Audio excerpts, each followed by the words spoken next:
Kim Kardashian's Beats Pro, and a developer's eye view of Apple's software development tools. This is MacVoices. Today's MacVoices is supported by MacVoices After Dark. Uncensored, off-topic, and always off the wall. MacVoices After Dark is available as a benefit to our Patreon subscribers. Sign up at patreon.com/MacVoices. Welcome to MacVoices. This is the talk of the Apple community, and I'm Chuck Joyner. Folks, this is the second part in a three-part MacVoices live conversation. This time, we join the panel as they continue to engage in what ends up being a bit of a heated discussion over a call made by Google because of photos uploaded by one of its users. Let's go back and let the panel do the talking.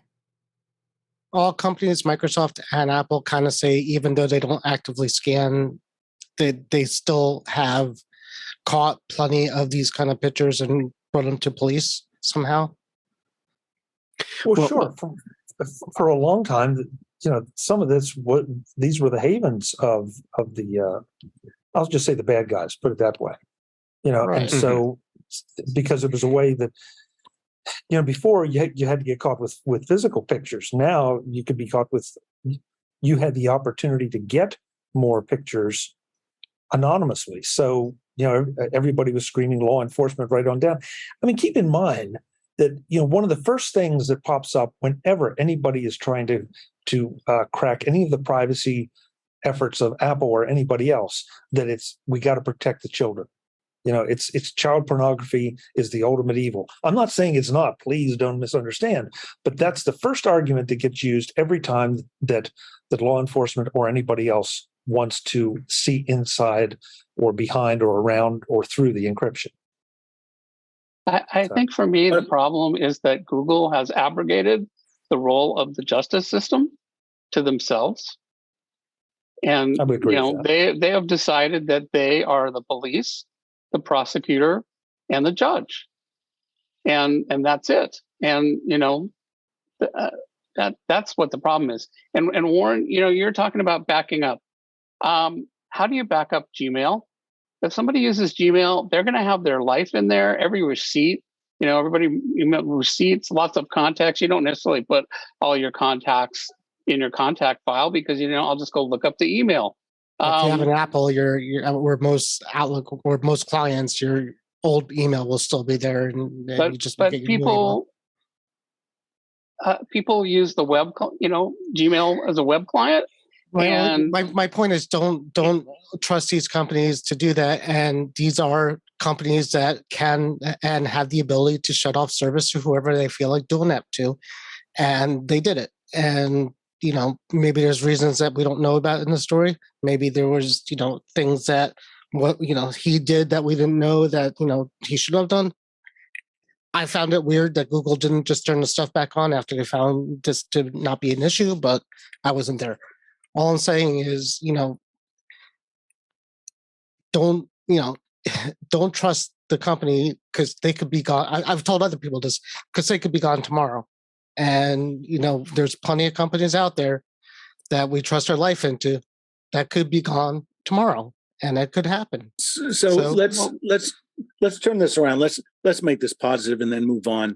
So instead of bashing Google for their stupid pig-headed actions, we should recognize that the lesson in this is that they're too binary, 0, 1. You're either a full member of service or you're zero.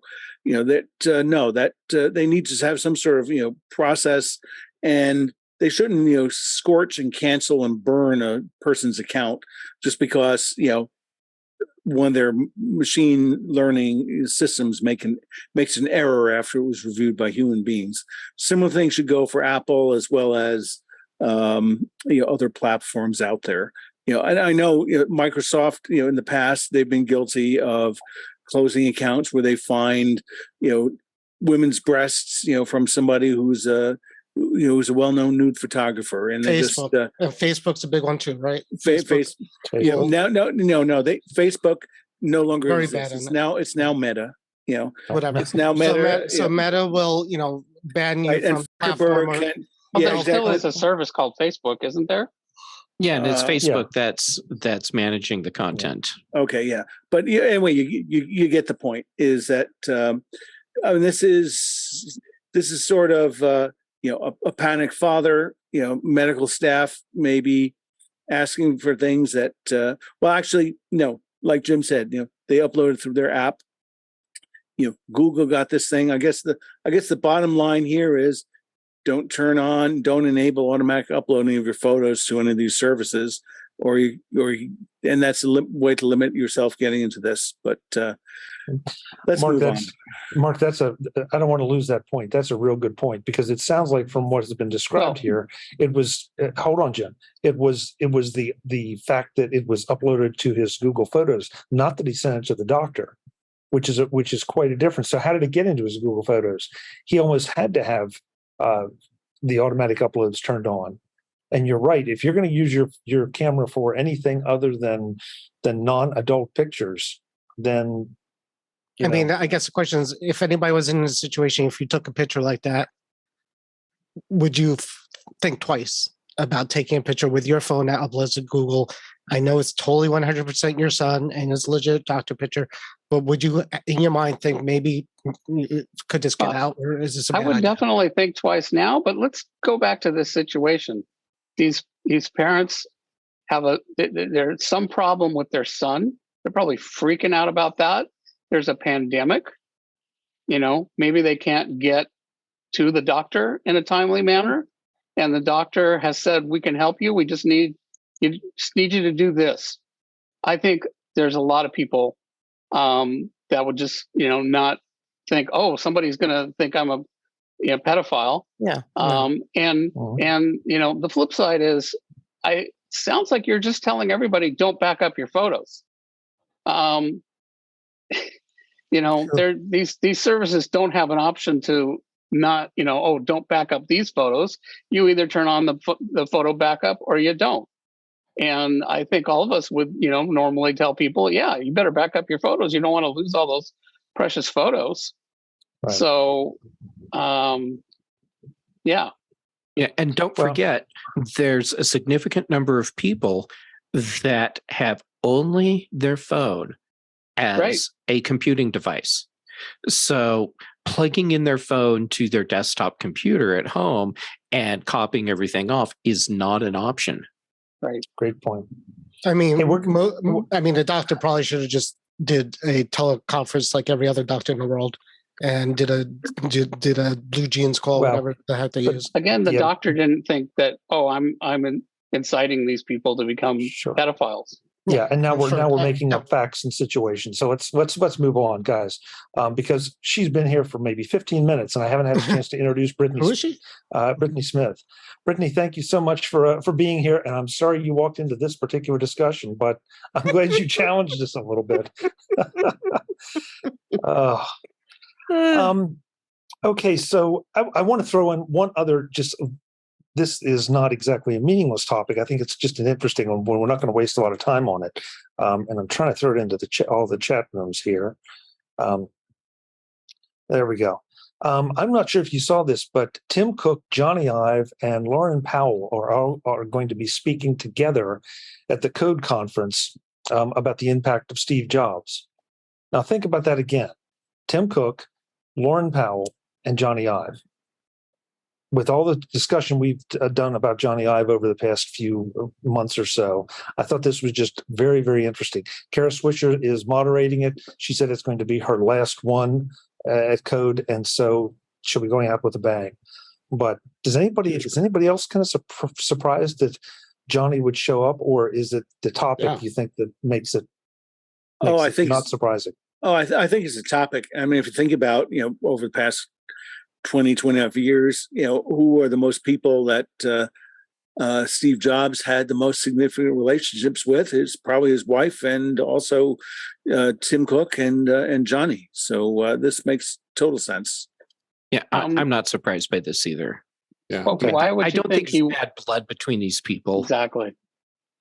Yeah, I'm not sure. It'd be interesting because again, we've talked about the relationship between Tim and Johnny. And so, maybe whoever is setting their feelings aside on that. But I don't think there's bad blood. I just maybe just not seeing eye to eye. Yeah. Maybe this is something they can see to eye on.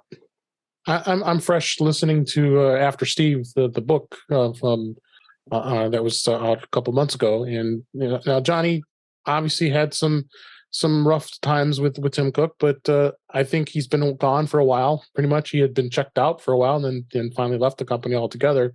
But it was even mentioned that he just the culture changed and everything had changed the way he felt about things, and it was a lot different than it was when Steve Jobs was around. So I think he knows this is absolutely perfect for him to be as part of Steve's wife, as well as Tim Cook taking over for him, and then Johnny and Steve were obviously really good friends as well as co-workers. So I think Johnny knows that, and I think that's its motivating factor, in my opinion. I think we're missing the bigger point here, which is that this is the final thing for Kara Swisher. I think that too. When she wraps this up, we have lost a huge resource and name in the tech news industry. She's just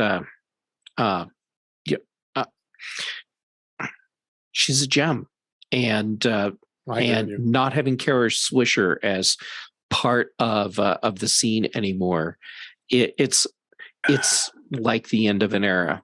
Well, and I don't think tech news coverage and insight will be the same without her.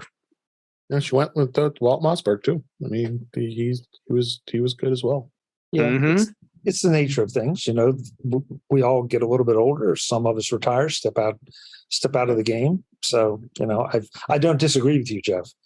It'll be interesting to see who's going to step in and try to fill some of those shoes in a balanced fashion. Change in media. I think that's a lot of what affects Kara's decision too. She's gone through different changes of code and recode, and where she's worked other places. So I think that itself affects their decisions. Yeah. Mm-hmm. The next topic up, and I brought this just for Brittany since she commented on this in our Slack, is that the Kim Kardashian Beats Pro are already sold out. So, Brittany, I know what I want to say about this issue, but I'm going to want to hear what you want to say about this issue. I have very few comments on it. My comment was only, is that her? Because when I hear Kardashian, my first thought is, oh, is that somebody from Deep Space Nine? Oh, Brittany, this is why I love you. And my second thought was, is that actually her? Because I actually can't pick her out of a lineup because that looks like CGI. Like, click on this link. It's horrifying. Is that supposed to be her? That's her. Like, is she living in the uncanny valley? That's what I need to know. Photoshop. That could be photoshopped a bit. With CG, like with 3-dimensional modeling. That's what I'm saying. Anyway. Go look on her Instagram page. You see pictures of her all the time. I mean, she looks, I don't doubt she's photoshopping those. I'll take your word for it, Dave. Oh. I'm just saying I doubt she is. I didn't say I spend time looking at her Instagram page. You do? Tell us more today. No, I do not. Tell us more. I do not. Oh, you do not. Oh, okay. Yeah. The important. Well, the reason I brought this to the table, though, aside from all the joking, is that if you took a look at these Beats Pro that she allegedly was involved in the design of, they are flesh tone Beats Pros, so they don't stick out literally or figuratively like the AirPods that I'm wearing, or I'm not sure if anybody else is wearing them. But I just wonder if that is, how important does that become? Or did they sell out because of Kardashian, or did they sell out because they are flesh toned and won't be as obvious? It's a good idea. Yes. Combination of both? Or maybe because they didn't make I think it's a good idea. No, I think it is too. I don't. What's the bad idea about them? I mean, they look fine. They kind of blend in. Why? What's bad? What's bad about They're sold out. People like I'm them. going to go stand. I'll be back. Yeah. Oh, okay. No, I Did he need to buy the last pair? Yeah. From No, it's- yeah. You could get them on Amazon and Best Buy, by the way. So I don't know if y'all could actually hide them, but like they actually would not be a weird white that occasionally poked through my hair. So actually, I can see the benefit of it. Well, Brittany, I agree with you, and the fact that it was the Beats brand that did it and not the Apple brand for AirPods, because they've never been a different color. Yeah, right. Well, And you can't really hide them. There's no hiding. You can't. There's no color that's going to hide those things sticking out of your ears. So, and they know that. So, the Beats are more hideable. Hideable. Okay. Yeah. Is that a word? It is now. It is tonight, apparently. Apparently, it is now. All right. Jim Ray, you brought this to the table, and so we're going to ask you to discuss it. I'm just putting in the chat room now. The state of Apple, AppKit, Catalyst, Swift, etc. Let me go bring that back up. I just thought that was kind of an interesting article, a little bit more developer-y, but I guess you guys can look at the link. Apple has there's a bunch of different choices now that developer have when creating a Mac app on the Mac. There's 3 choices. In fact, really 4. There's AppKit, which is basically the original tools that came from Next.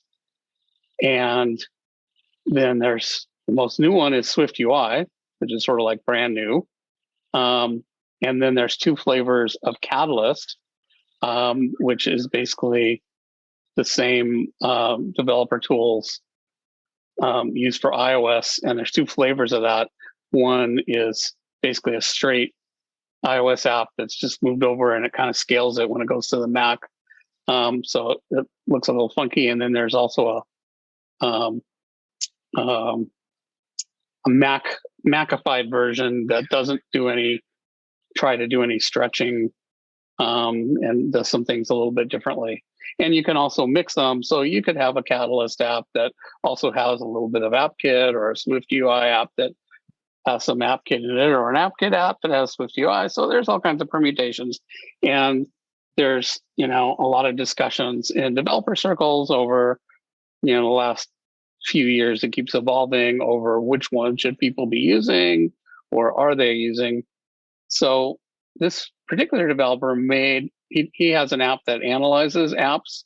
It's a really cool app for developers that can go in and tell you what APIs, how an app's organized. I ran it on Panorama and it was really, really interesting. But he ran it. So he ran this, made a version of that he ran on all the apps that Apple ships for macOS, different versions of macOS, from Mojave to Ventura. And so he came up with some charts showing how that has changed. So, like in Mojave, 99% of the apps were in AppKit, because that was, up till then, that was the only thing available. And 1% were in Catalyst, which was 4 apps. Remember, they had news and voice and a couple others. So 4 apps, Catalyst. So that has gradually changed. And, now in Ventura, 4% of apps are in Catalyst. So it's interesting to see. So, Mojave to Catalina, Catalyst didn't really change much, a little bit. And then it went up a little bit more in Big Sur. It went up to 4% in Monterey. And then in Ventura, it stayed at 4%. So it seems like Catalyst may have reached a plateau. And SwiftUI started in Big Sur 2%, and then Monterey 5%, and Ventura 12%. So SwiftUI is growing pretty rapidly. On the other hand, in Ventura, we're still 85% AppKit. So it's not 99% anymore, but still, most things are still AppKit and probably will be for a while. But SwiftUI is, we'll probably see that growing at the expense of AppKit in whatever the next year's app is and in the future. But it's going to be a long time before AppKit goes away. Jim, So for end users, forgive me because I don't want to minimize anything you're saying or the evolution of the tools, but is there anything here that really makes a big difference to us as non-developer end users? Well, I did when I put it in the chat, I said this is kind of developer-y, so I warned you.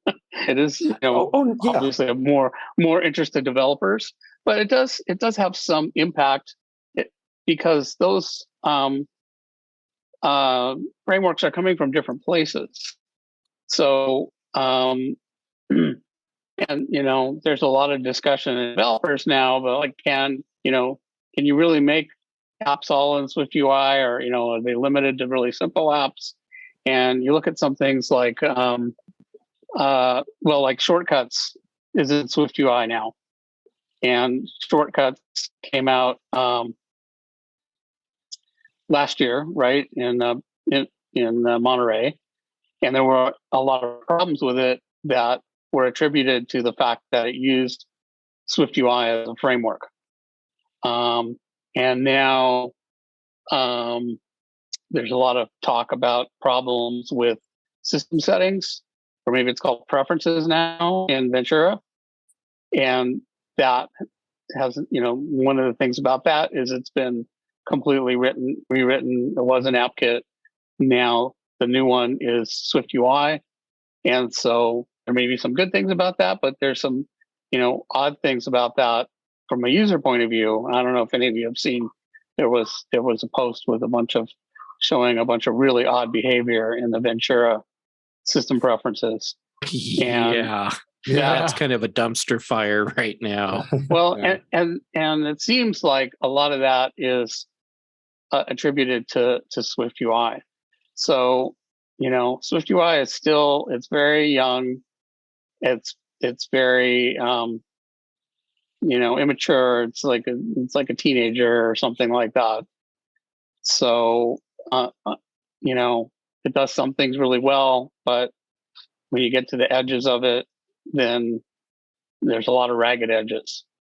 So, I would say that is how it impacts. So there's some people who are like, oh, well, SwiftUI is great, but it's, screwing up the quality. So I don't know. And there's certainly at this point in time, there are still definitely things that can only be done in AppKit. And another thing, AppKit is sort of basically, when we think about a native UI app, like you look at in addition to these choices, there's also like, you can make an Electron app, so things like Slack or Visual Studio, those are Electron apps, and which are really based on a web browser. And then there's some apps that are based on a framework called Qt, like the Stream Deck app. Have you ever noticed that the Stream Deck app is sort of like weird and doesn't act exactly like a native Mac app? That's because it isn't a native Mac app. It's built using Qt. So if you build an app in AppKit, it's gonna, unless you like really work hard, it's gonna be a pretty good native Mac app, because that's sort of the definition of what a native app, an app written in AppKit. You get everything for free. It'll work like a Mac app. But with SwiftUI, that's not necessarily true. And maybe the definition of a native Mac app is going to change. And maybe in 5 years from now, there'll be some things in SwiftUI and we'll say, well, that's how we expect. We don't think AppKit, now we think AppKit works funny, even if it hasn't changed. So, we don't really know the future. And it's probably somewhere in the middle. Well, that's why I wanted to make sure we got to this, because in our past discussions about Electron apps, I learned a lot. I think a lot of us learned a lot from what you told us about Electron apps. And what you just said makes perfect sense, especially when you can give us examples of things that they run on the Mac. They are supposed to be Mac apps, but they don't quite look right, or don't quite look, as you said, like what we expect. So, this will be something things to like watch. my Epson scanner app. I don't know what it's written in, but the arrow keys don't work right when I'm editing text. And, like I can't do things like command arrow to the end and the beginning. Well, that's just ingrained into me, I can do that sort of thing. And you get this and it's like, Yeah. And every time I scan a file and I want to rename it, and the arrow keys don't work right. And so every time I use my scanner app, which is really great other than every other way, but it annoys me every time because I'm editing the name and it doesn't work right. Unfortunately, SwiftUI, which is not there yet, but it's supposed to be the thing, a lot of them just don't feel native, like shortcuts. And if you drag something and it's supposed to drop in this spot and it doesn't drop in that spot, that does not feel native. There are definitely Electron apps that feel more native than some of the SwiftUI apps do. The ones that are trying to do really complex stuff, shortcuts, some other apps that are still in beta, thankfully, but also poor developers that these apps have been in beta for, a year and a half, 2 years, because SwiftUI isn't there yet and they can't release it acting like not native. Well, frameworks really, channel a developer in a certain way, and different frameworks will do it differently, so it's whatever framework you're using, you're going to get these defaults. And if you takes a lot of extra work to force out of what the defaults are that the framework gives you. So, Electron is basically a web browser, so it works like that. And there are some people, some developers that have done extra work to try and, make their app work more natively, even though, but, it's basically like if you make your app in AppKit, it's just going to work the way, the native way, by default. You don't have to do anything extra. But AppKit's really complicated. It's hard to find qualified AppKit engineers. It's poorly documented and getting worse documented. So, companies would like to get away from using AppKit for those reasons, basically because it's expensive, including Apple. I think Apple, would like to get away from that. Will they ever completely? No, probably not, or at least, not in the next 20 years, say. But and also SwiftUI is actually built on top of AppKit too. So that's another sort of layer to all this, that SwiftUI is using AppKit underneath. It's not its own completely new thing. So SwiftUI is going to change rapidly. It's changed every year since it came out. It's gotten better. It's going to keep next year. It's kind of unfortunate that it's tied down to the annual release cycle. But Jim, you went exactly where I was going to ask you about. Isn't this just sort of the nature of some of these tools evolving, and the fact that you're losing some tools, some just become old. You move into new tools, and those tools themselves are evolving, just like the operating systems and the applications that they develop. So isn't it just all part of what we should expect going forward? I mean, heaven knows the OS 10 that we know now is not the OS 10 that supplanted OS System 9. Well, to me, this article was just interesting because it quantified what Apple is actually doing in their own apps, as opposed to, like what they tell developers or what they say. And, one of the big takeaways is, oh, look, 85% of it is still pure AppKit. So even though they're not, which is not surprising because, it costs a fortune. If something works, you don't want to spend a bunch of money to rewrite it just to use a new framework. Right.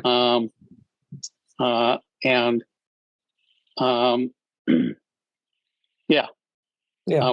Probably the amount of AppKit code is still increasing. I would guess.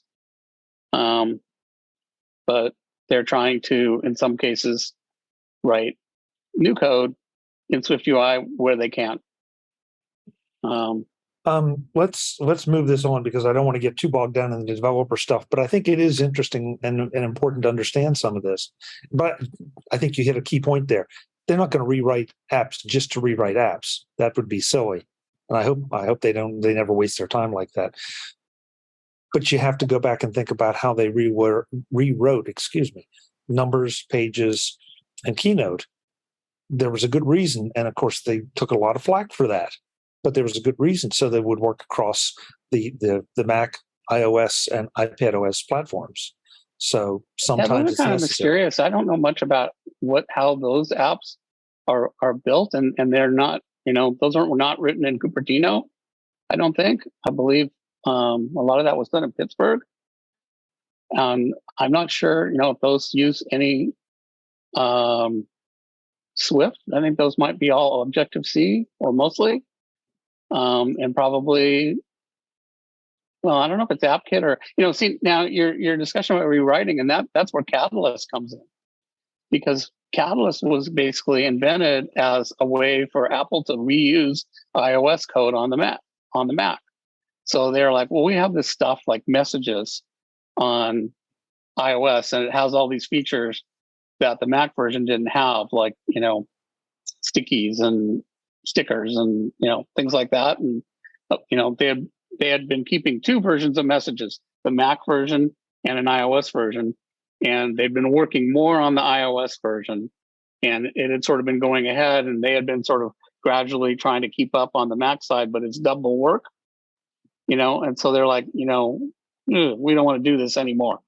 So they came up with a system, Catalyst, that would allow them to take that iOS code, which is written in a framework called the UI kit, and allow that to run with little or no modification on the Mac. So Catalyst is basically we want to take old code and not rewrite it and use it in places where we couldn't anymore, specifically on the Mac. So that's what Catalyst is all about. And that may be why Catalyst isn't growing that much, because it's not so much, I think they're probably trying to avoid writing new stuff using UIKit. They're going to try to do that in Swift, but that's for taking stuff that they already have, that they have big investments in, and leverage that investment to be able to, so now we've got a bunch of stuff that never used to be able to do on the Mac, and now we can, which is kind of nice. And Apple didn't have to rewrite that. And even to the point where you can just run unmodified iOS apps on the Mac, which is interesting. And that's part of the Catalyst thing. Next story. I'm going to throw in, and this was suggested. I picked one of the articles. There are plenty of them out there. Brian from our Slack suggested touching on this. And that was the security flaws and updates that came out last week. And I don't know what there is to say. There were flaws discovered. Apple patched them, and move on. I thought Ken Ray did a great job when he covered it in macOS Ken. That this one, for some reason, whether it's the summertime and it's slow, whether it's because it was Apple or what, but this is what all the operating systems do. There are flaws, they're patched, and you move on. As long as you apply the patches, you're safe. Chuck, Jeff. I think there's two things that made this so big.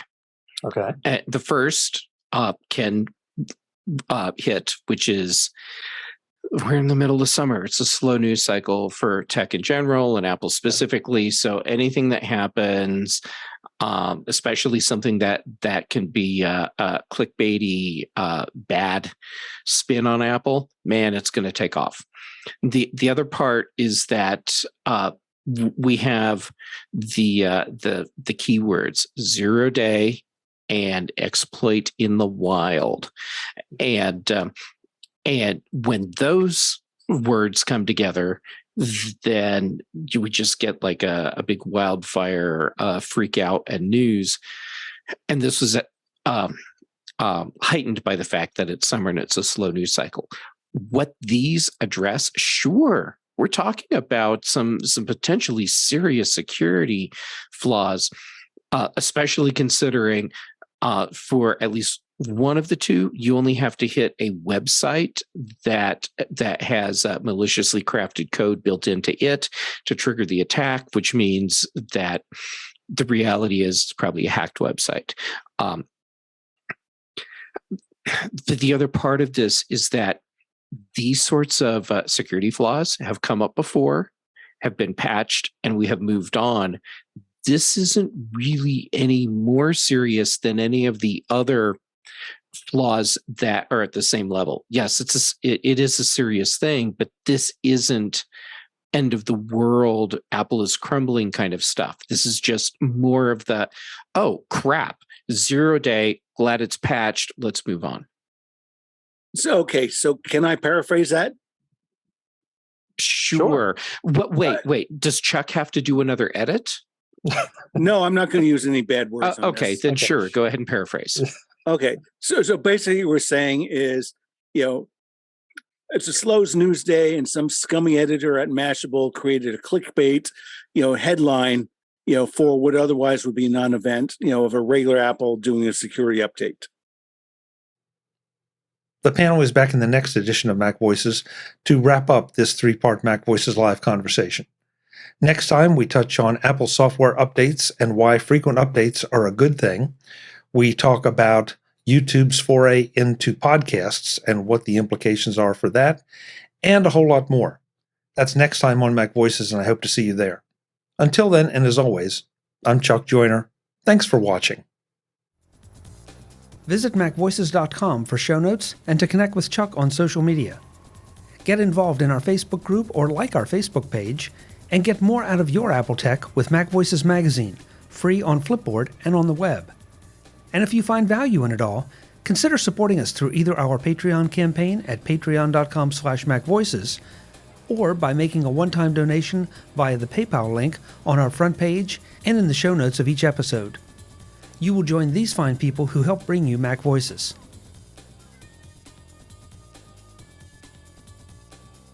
Advertising handled by Backbeat Media at backbeatmedia.com. Bandwidth provided by CacheFly at cachefly.com.